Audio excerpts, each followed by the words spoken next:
Welcome to First Unitarian Society of Minneapolis, the birthplace of congregational humanism.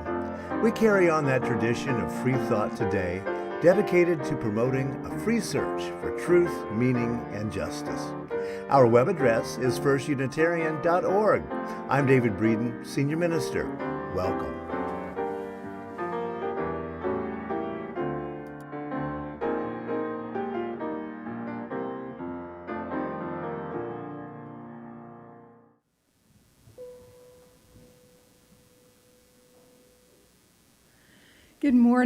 Good morning, everyone, and welcome to our weekly multimodal assembly for Sunday, July 10th, 2022.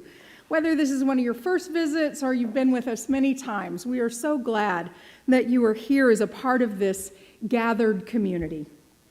If you're online, we hope that you will please make use of the chat feature to check in with each other. And for those of you here in the building, please join us downstairs in the lower assembly hall after the service today for the reinstatement of the mini meal. The mini meal is back.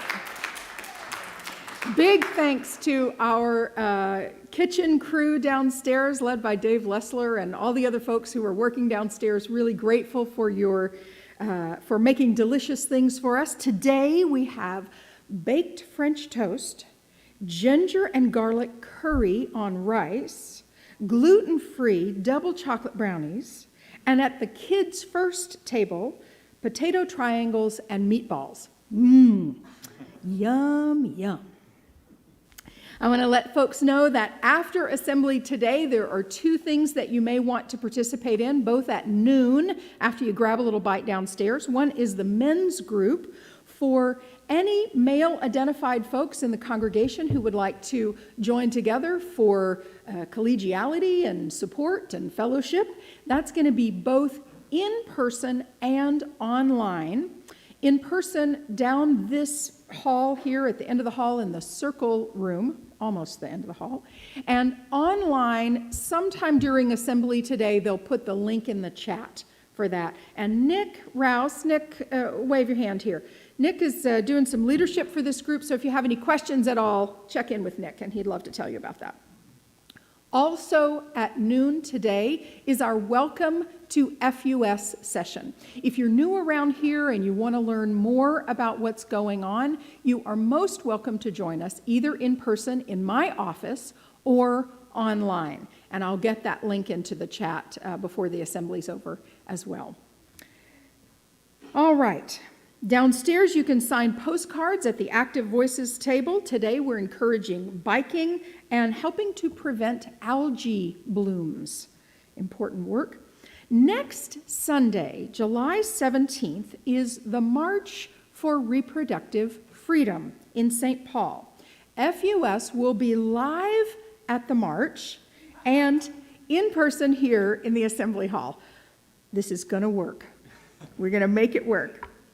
UUs from across the Twin Cities and the state, we hope, will meet in the parking lot at St. Paul College at 10:15 near the stage, we think.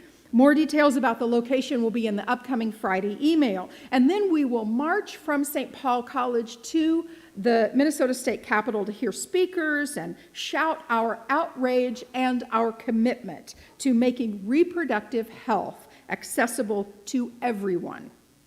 Please let me know if you're planning to come, and we'll keep a lookout for you.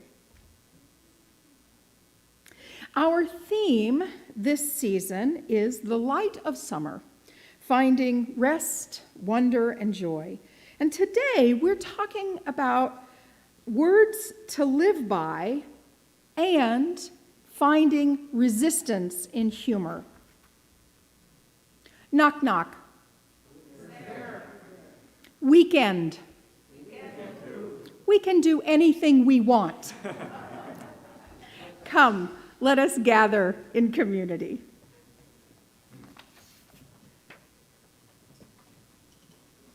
Good morning, everybody. We got Dale Alexander back on piano this time.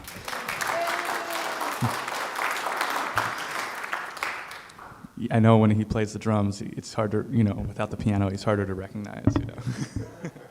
And then later we're going to have a special treat. FUS favorite Jacob Mullis is going to join us on the last song, which is written by our Minnesota's own Robert Zimmerman. And you might recognize this first one.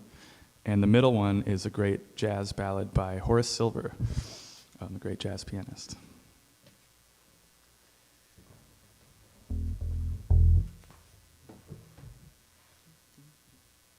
One, two, three, four.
Oh, that was stunning. Thank you, thank you. That, yes, indeed. I felt like moving too. Y'all know I have a problem staying still. As always, and also as beautiful as we do, we begin our assembly with the lighting of our chalice as we remember one of our aspirations today. We light this chalice with the first aspiration. We aspire to live joyfully, ethically, in loving, reverent relationship with humanity and nature.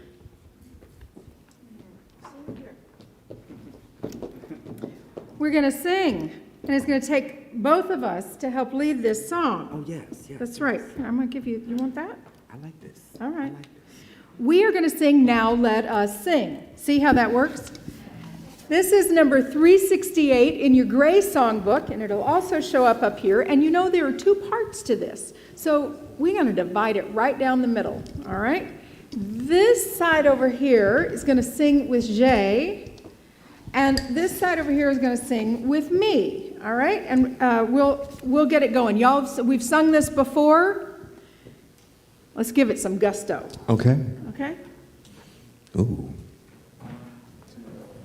Y'all better come on and stand. Come on, yes!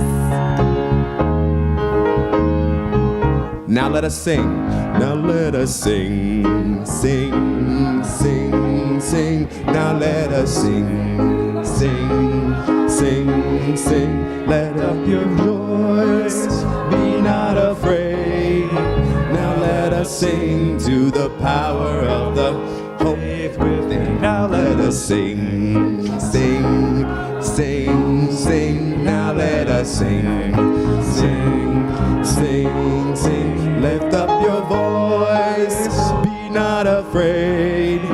Now let us sing to the power of the Lord within. Now let us sing, sing, sing, sing. Now let us sing, sing, sing, sing. Lift up your voice, be not afraid. Sing, let us sing to the power of the love within. Let's sing, sing, sing, sing. Now let us sing, sing, sing, sing. Now lift your voice, be not afraid. Now let us sing to the power of the joy within. If you will stay standing, and please share with me the congregational covenant. Love is the spirit of this place, and service its law. This is our great covenant, to dwell together in peace, to seek the truth in love, and to help one another. Thank you. Come on, be seated. I'll take that. If you want to, I'll put it right back here. That's okay. You gotta take that microphone. Okay.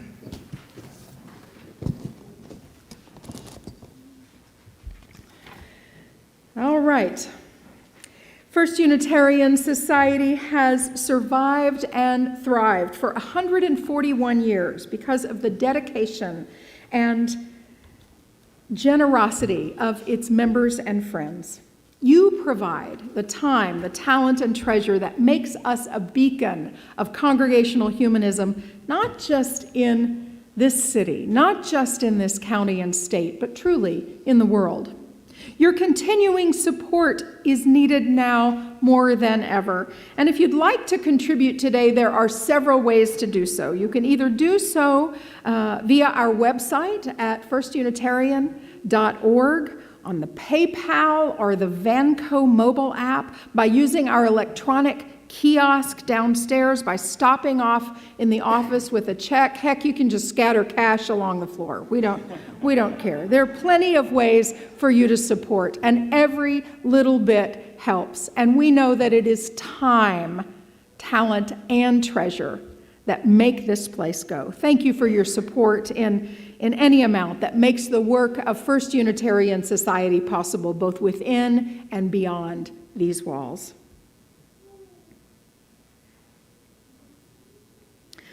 On Sundays, when we gather, we take a few minutes to reflect on the joys, the sorrows, and the milestones of the human experience. We do this so that we stay in touch with our own humanity. We do this to remind ourselves of the value of a moment of stillness. And we do this so that no one among us is alone, either in celebrating a joy or in facing the burdens of life. Today, our hearts are with Justice Bovey and her family. Justice's mom, Connie Bovey, died on Friday evening.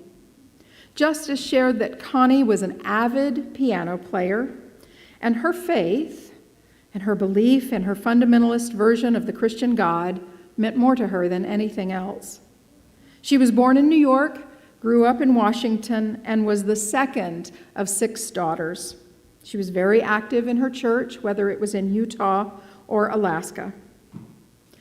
Justice, Erica, Sergei, and Hadassah, we hold you in our hearts as you navigate this complex grief. Grief and outrage attend all of us as we live in a nation of violence, oppression, and gross inequity.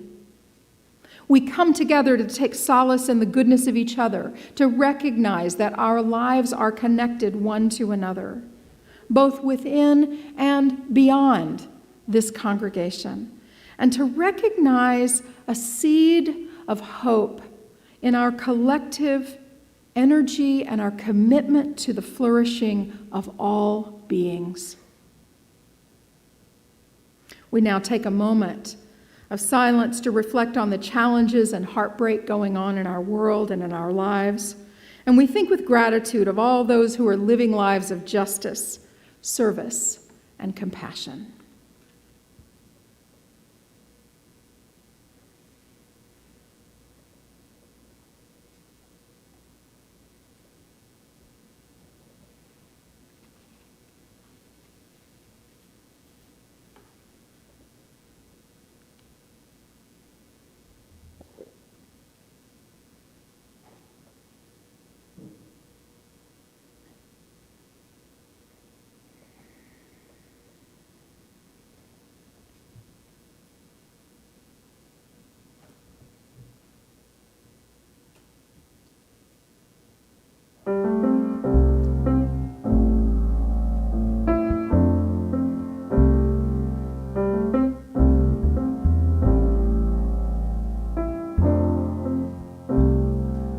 When I breathe in, I breathe in peace. When I breathe out, I breathe out love. When I breathe in, I breathe in peace. When I breathe out, I breathe out love.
am sitting in the middle of a rather muddy puddle with my bottom full of bubbles and my rubbers full of mud, while my jacket and my sweater go on slowly getting wetter as I very slowly settle to the bottom of the mud.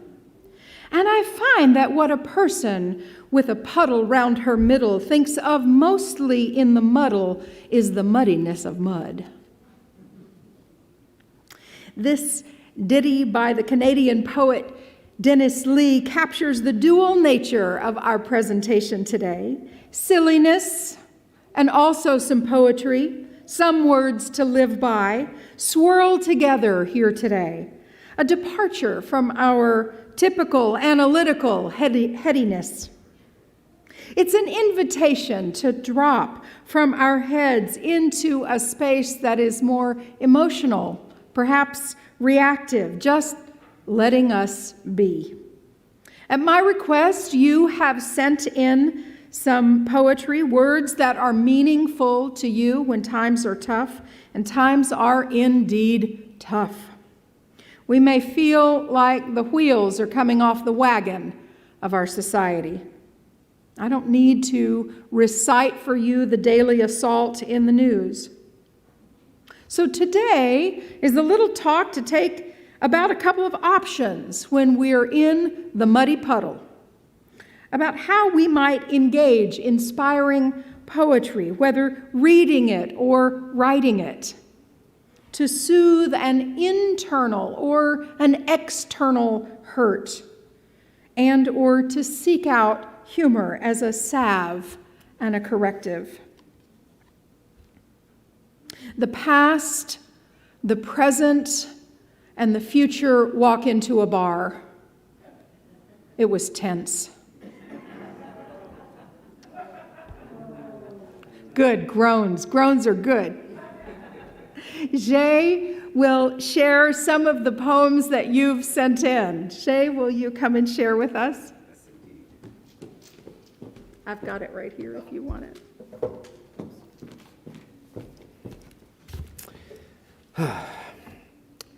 A Complicated Joy by Heidi Barr. What a complicated joy it is to witness light spilling into a new day with the blood shed yesterday is not yet dry. What a complicated joy it is to absorb warm sun upon our face when the rest of you feel numb with grief.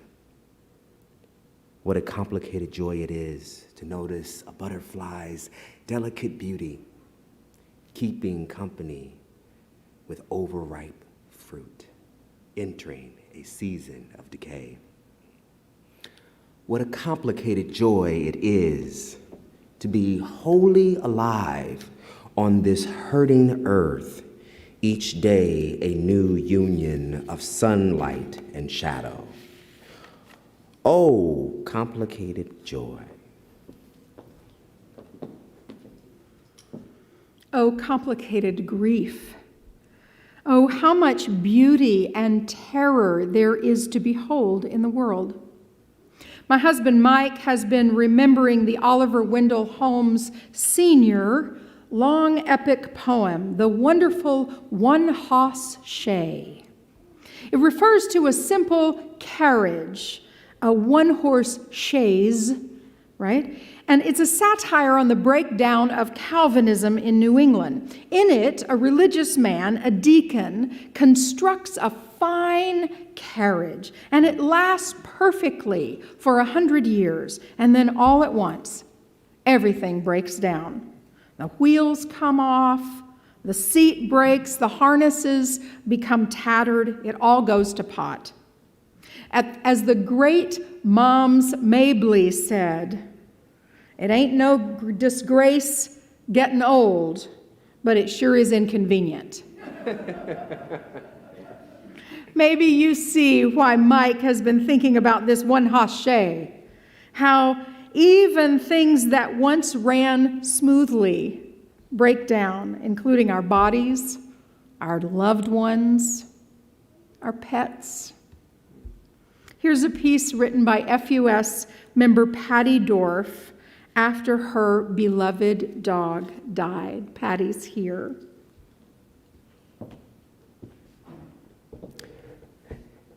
This is my memory of my dog, of the dog I once loved so dearly.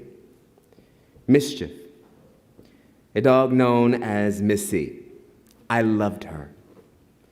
Returned with a quick tongue, she came into my life when I was empty and filled me with a missing piece. Her once shiny black coat had turned to gray. Those bright, loving eyes had become dull. Now the toys once played with remain in her box. Retrieving sticks from the lake and lawn, her endless energy never depleted. Running fast with a bicycle beside her, all that watched, amazed. Without her, all is quiet and still. Buried in the backyard, she lives where good dogs go, to once more play and live again.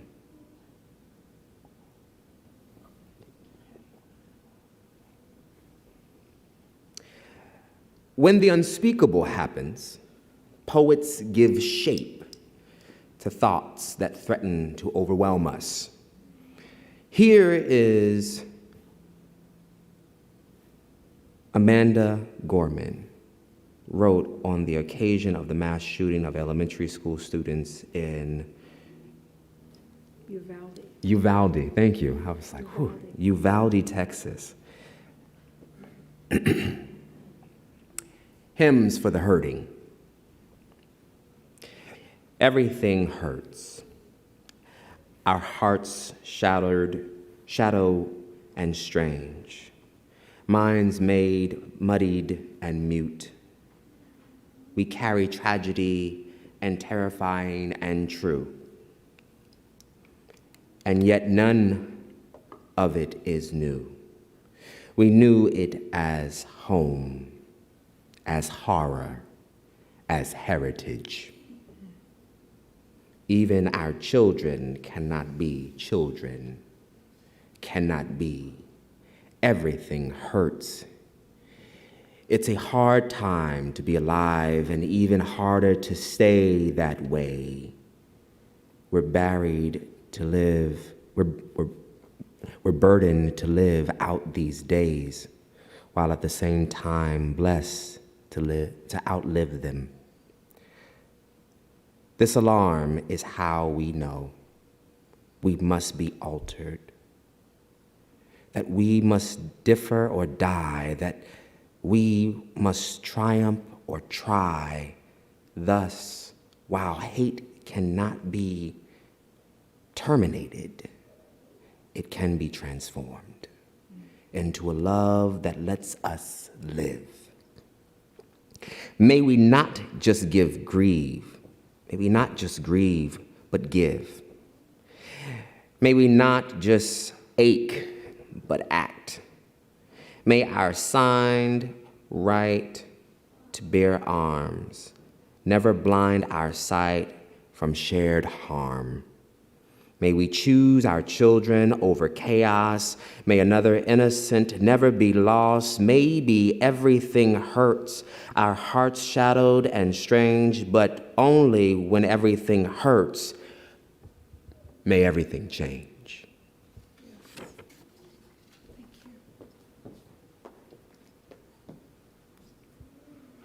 How can we possibly ever laugh when such terror and tragedy exist in our world? When Jon Stewart accepted the Mark Twain Prize in American Humor this spring at the Kennedy Center, he asked and answered his own question. He said this: what's going to happen to comedy? Is comedy going to survive in this new moment? Comedy survives every moment, he said. Having Egyptian comic who was threatened by his government, Bassem Youssef, here at the ceremony, is a great example of the true threat to comedy. It's not the woke police that are going to be an existential threat to comedy. It's not the Fresh Prince, it's the Crown Prince. It's not the fragility of audiences, it's the fragility of leaders. Comedy doesn't change the world, but it's a bellwether. It's the banana peel in the coal mine. When a society is under threat, comedians are the ones who get sent away first. It's a reminder to people that democracy is under threat. Authoritarians are the threat to comedy, to art, to music, to thought, to poetry, to progress, to all of those things. It ain't the pronoun police, it's the secret police. It always has been and it always will be. What we have is fragile and precious, and the way to protect it isn't to change how audiences think. It is to change how leaders lead. Close quote. Jon Stewart, Stephen Colbert, John Oliver, and so many others stand in the great line of satirists who skewer the egos of politicians and leaders from whom we deserve better. And I swear to you, it is my salve in these so difficult times to watch Stephen Colbert in the morning after he's performed the night before. And I know he needs a break, but dang it, I miss him when he's gone. Theater director Ellen Chang says this: the thing about laughter is that it surprises you. And what's the definition of surprise? It's attack. Comedy has to attack you on a certain level, especially if it's telling the truth you've been thinking and now someone has said it. A forgetful old gas man named Dieter, who went poking around his gas heater, touched a leak with his light. He blew out of sight. And as everyone who knows anything about poetry can tell you, he also ruined the meter.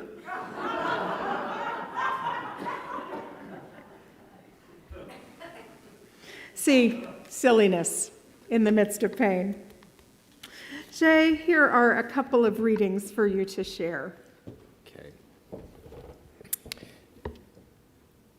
How the Light Comes. Jane Richardson, I cannot tell you how the light comes. What I know is that it is more ancient than imagining, that it travels across an astounding expanse to reach us, that it loves reaching out what is hidden, what is lost, what is forgotten, or in the peril, or in the pain, that it has a fondness for the body, for finding its way towards flesh, for tracing the edges of form, for shining forth through the eye, the hand, the heart. I cannot tell you how the light comes, but that it does, that it will, that it works its way into the deepest dark that enfolds you, though it may seem long ages in coming or arrive in a shape that you did not foresee. And so may this day turn ourselves towards it. May we lift our faces to let it find us. May we bend our bodies to follow the arc it makes. May we open and open more and open still to the blessed light that comes.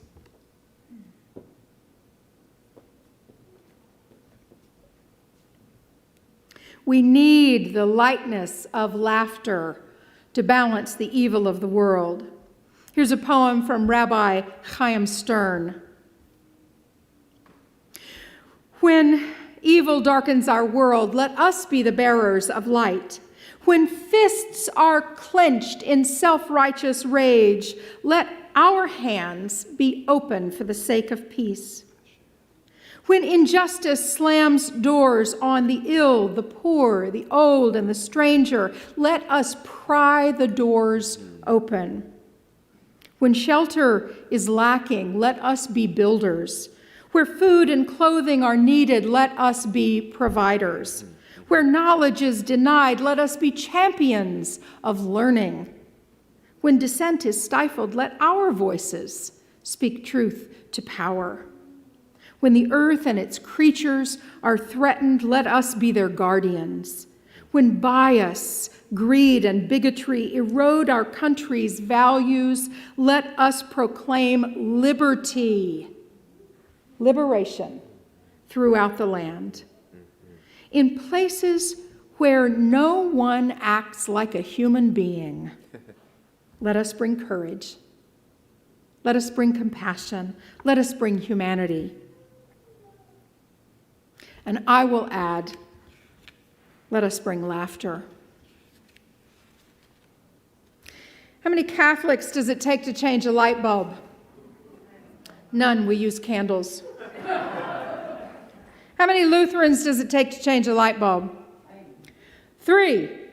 1 to change it, 1 to justify it, and 1 to nail notice of the change to the church door. How many Amish does it take to change a light bulb? What's a light bulb? How many Southern Baptists does it take to change a light bulb? Change?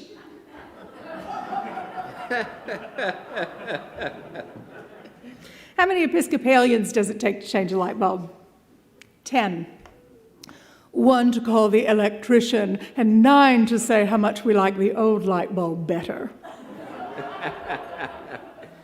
How many Unitarian Universalists does it take to change a light bulb? We choose not to make a statement either in favor of or against the need for a light bulb. Are invited to compose a poem or create a modern dance for next Sunday's annual Light Bulb Sunday service, in which we will explore a number of lighting traditions, including compact fluorescent, incandescent, three-way, and long life, all of which are valid paths to luminescence. Oh, my. I think that's the best I can do. Let's sing.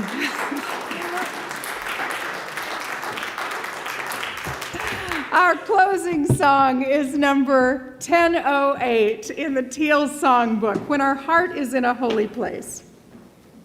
Please stand as you are able.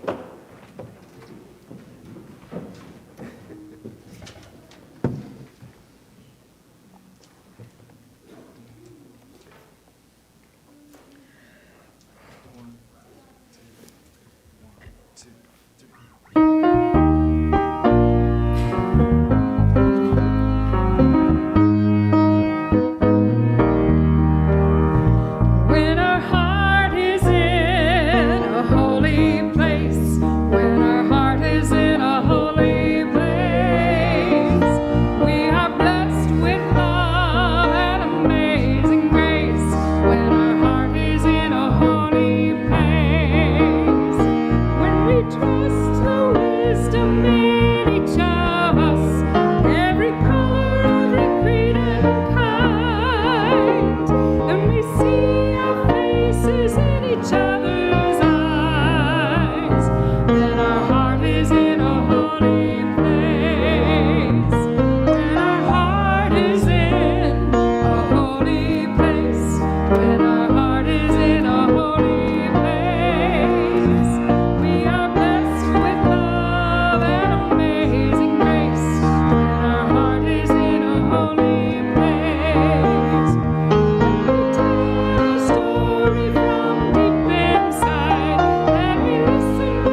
Please be seated. Don't forget mini meal downstairs. The men's group at noon. Welcome to FUS at noon. Sign some postcards and be involved. Please join me in the words for extinguishing the chalice. We extinguish this flame, but not the light of truth, the warmth of compassion, or the fire of commitment. All this we carry in our hearts and in our minds until we are together again. Go out into the world knowing that you are enough, enough to hold the world. May love enfold you. May compassion uphold you. May justice show you the way. Go, rejoicing in the power of the human spirit. May it be so. Jacob Mullis, everybody.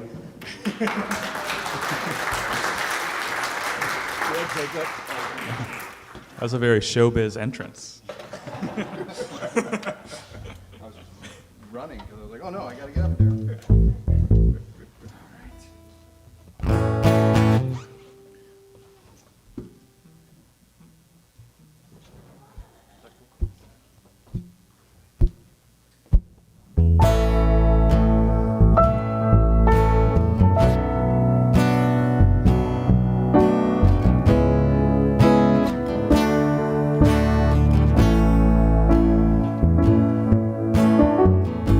They say everything can be replaced.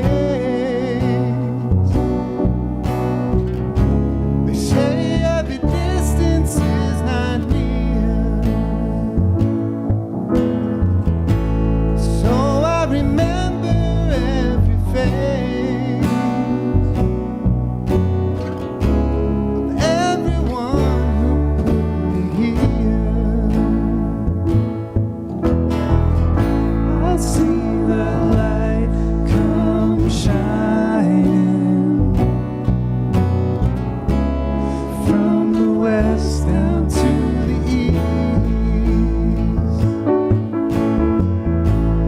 Any day now, I shall be released. They say everyone needs resilience. They say that everyone must fall. Some, yet I swear I see my reflection somewhere so high above this wall. I see the light come shining from the west down to the east. Any day now,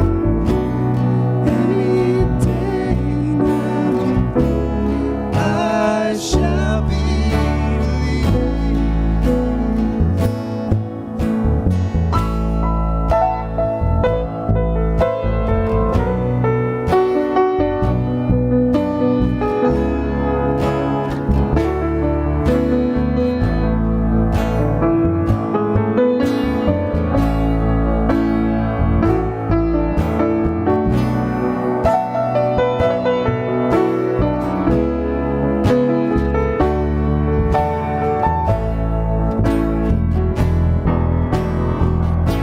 I see the light come shining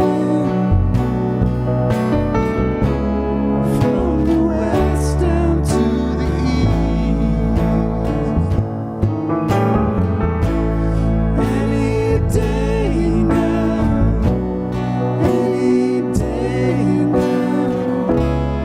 I shall be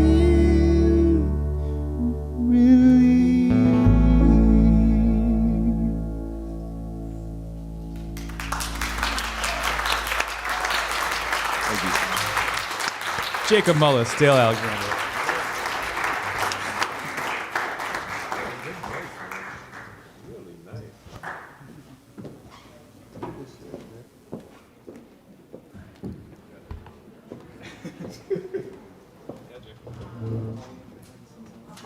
Yeah,